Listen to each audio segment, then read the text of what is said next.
Hoy en Inédita Educación rompemos nuestra filosofía de no hablar de política porque creemos que el futuro del próximo año escolar se determinará en las urnas este domingo 23 de julio.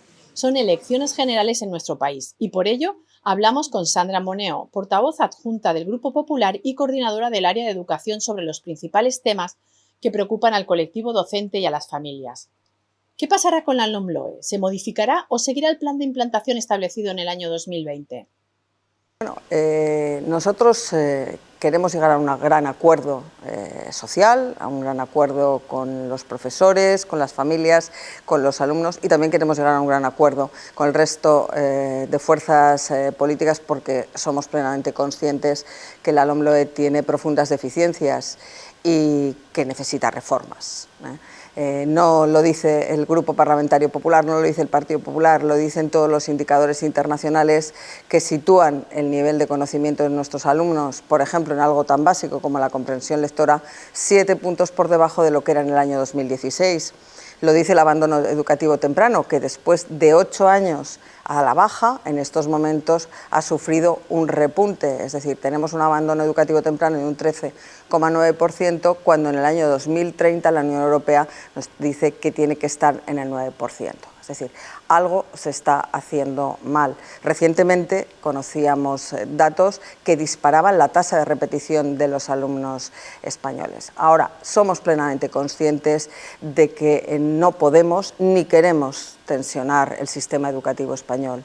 Queremos que las reformas que hagamos se hagan dentro del máximo acuerdo, del máximo consenso, que la educación sea un punto de encuentro, que todo esté basado en evidencias empíricas. Son las decisiones que han tomado otros países de nuestro entorno y que les han llevado a tener sistemas educativos de la máxima calidad. Tenemos que poner al alumno en el centro del sistema educativo, pero tenemos que contar, cómo no, con las familias y sobre todo con el profesorado, con esos profesores que están llenos de burocracia y que desgraciadamente han sufrido a lo largo de estos últimos años una ley que no ha respondido a sus expectativas, a sus necesidades. Los profesores se quejan de su falta de participación y de consulta por parte de la administración educativa. ¿Tienen pensado cambiar esta forma de actuar? ¿Cómo?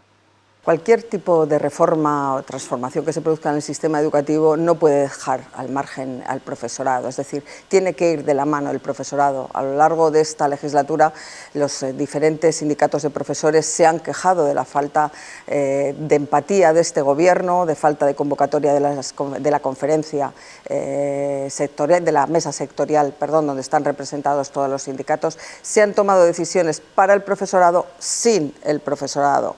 Y ya la última decisión es que la LOMLOE contemplaba en su disposición adicional séptima la necesaria aprobación a lo largo de esta legislatura de una ley que regulase, que crease una carrera profesional, que transformase el sistema de acceso, etcétera. Lo único que tenemos encima de la mesa es un documento de 24 propuestas que duerme a día de hoy el sueño de los justos porque, como se hizo espaldas al profesorado, ningún profesor se siente identificado con ello. Nosotros creemos que el profesorado es la piedra fundamental sobre la que se asienta cualquier mejora del sistema educativo. La diferencia entre un buen y un mal profesor puede explicar hasta en un 30% el nivel de rendimiento de los alumnos, una cifra verdaderamente importante. Y por lo tanto, nuestra acción va a ser dirigida a los profesores. Sabemos, lo decía antes, están llenos de burocracia, se les cambia la legislación continuamente, los conocimientos han sido sustituidos por las competencias y a los profesores no se les ha dado los instrumentos para poder aplicar esa transformación del sistema. Cualquier decisión que tomemos va a ser dentro de la máxima sensatez, dentro de la máxima colaboración y, desde luego, llevando de la mano al profesorado. España lidera los listados de mayor fracaso escolar y abandono temprano de los países de la Unión Europea. ¿Tienen prevista alguna acción precisa para revertir esta tendencia? Sí. Bueno, desgraciadamente, España tradicionalmente ha ocupado los puestos de cola en relación al éxito escolar, es decir, ha sido uno de los países con mayor índice de abandono educativo temprano.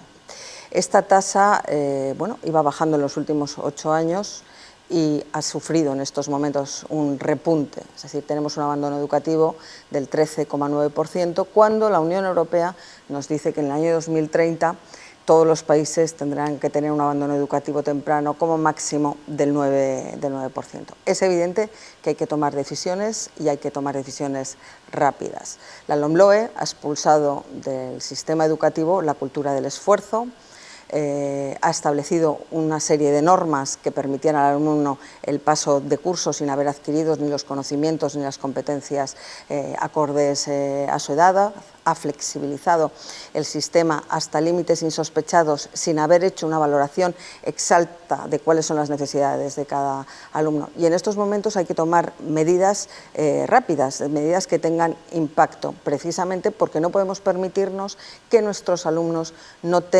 reciban una educación de la máxima calidad. En ese sentido, el programa electoral del Partido Popular contempla un programa específico de tutorías personalizadas. Nosotros creemos que cada alumno es diferente, tiene sus propias aptitudes, tiene sus propios retos, tiene sus propios intereses y el sistema educativo tiene que ajustarse y tiene que dar respuesta a esas aptitudes. Ese programa de tutorías personalizadas permitirá analizar cuáles son las fortalezas de cada uno de los alumnos y permitirá también analizar cuáles son las debilidades. Entonces, potenciaremos las fortalezas, corregiremos las debilidades de forma que podamos ir acabando poco a poco con ese abandono educativo temprano. Escuela inclusiva. ¿Cómo se conseguirá una educación obligatoria en igualdad de condiciones para los alumnos con discapacidad y necesidades educativas especiales? ¿Ejecutarán el cierre de centros de educación especial establecido en la LOMLOE? Bueno, a lo largo de esta legislatura ha habido un debate profundo y a la vez tenso en relación a lo que se entiende o no se entiende por educación inclusiva. Educación inclusiva es aquella en la que el alumno con diferentes capacidades pueda tener y pueda desarrollar su máximo potencial, y sea esto en un centro ordinario o sea en un centro de educación especial. Nosotros siempre hemos defendido que la educación tiene que ser personalizada para todos y cada uno de los alumnos y tiene que ajustarse a sus necesidades. También tenga el alumno discapacidad o no tenga discapacidad.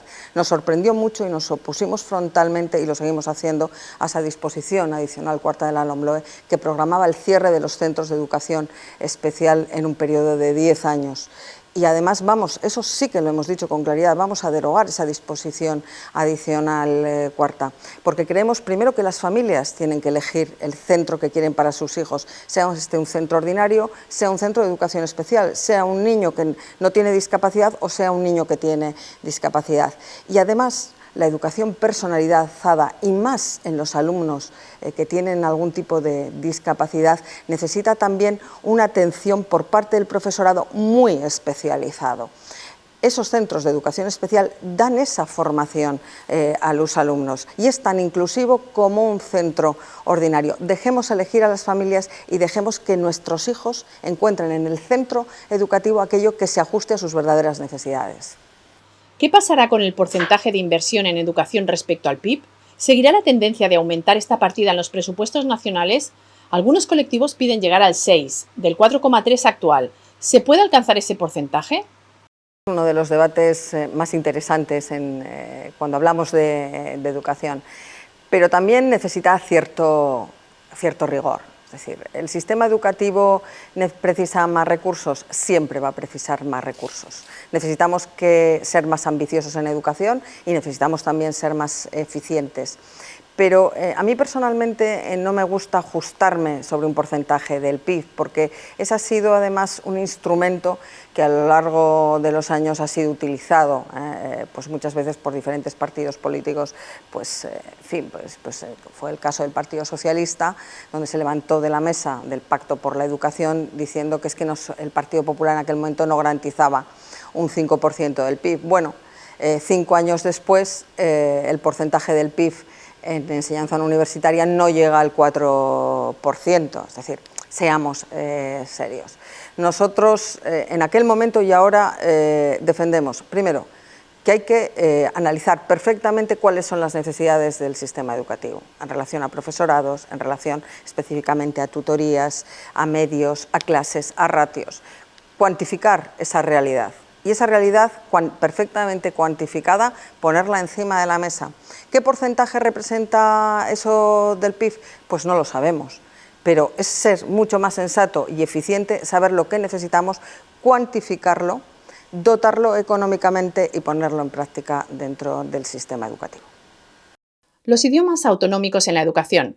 ¿Tienen previsto hacer algún cambio respecto al uso del castellano en las comunidades autónomas en el ámbito educativo? La Constitución es muy clara respecto al uso de las lenguas cooficiales. Artículo 3 de la Constitución, el castellano es la lengua oficial del Estado y el resto de lenguas cooficiales serán oficiales en las respectivas comunidades autónomas. La cuestión no es qué reformas haya que hacer, la cuestión es por qué se está incumpliendo en estos momentos la ley en algunas comunidades, en alguna comunidad en concreto, y no se incumple en otras. Por lo tanto, no estamos ante un problema de reforma de la ley, estamos ante un problema de incumplimiento de la ley, de falta de lealtad institucional, que está haciendo que en el caso concreto de Cataluña los padres, las familias, hayan tenido que acudir a los tribunales, pedir amparo para que sus hijos puedan utilizar el castellano como lengua vehicular dentro del sistema educativo. Existe una sentencia que dice como mínimo ambas lenguas, como mínimo, tendrán que ser utilizadas como lenguas vehiculares, tendrán que estar presentes en el conjunto del sistema educativo en un 25%. Nosotros hablamos de equilibrio lingüístico, La lengua sea el castellano, sea la lengua cooficial, es un instrumento de riqueza, de profunda riqueza para nuestro país. Y todos los alumnos tienen el derecho a poder utilizarlas y tienen derecho a poder conocerlas, y el sistema educativo tiene que garantizarles esos derechos. El problema viene cuando se utiliza la lengua como un instrumento de separación, cuando se arrincona al castellano en las aulas, como está ocurriendo desgraciadamente en Cataluña, y cuando los padres se sienten desamparados y piden que el gobierno actúe, y como es el caso del gobierno del Partido Socialista, ha mirado hacia otro lado, dejando desamparadas a las familias. Afortunadamente, ahí están los tribunales, ahí está el Tribunal Superior de Justicia de Cataluña, ahí está el Tribunal Supremo, y nosotros defenderemos siempre, defenderemos la ley y defenderemos a las familias. El futuro del curso escolar 2023-2024 se decide este domingo en las urnas. El sistema educativo vuelve a estar en el aire, pendiente de decisiones políticas. Un nuevo gobierno construirá un nuevo sistema educativo y ello puede transformar el proceso de enseñanza y aprendizaje otra vez.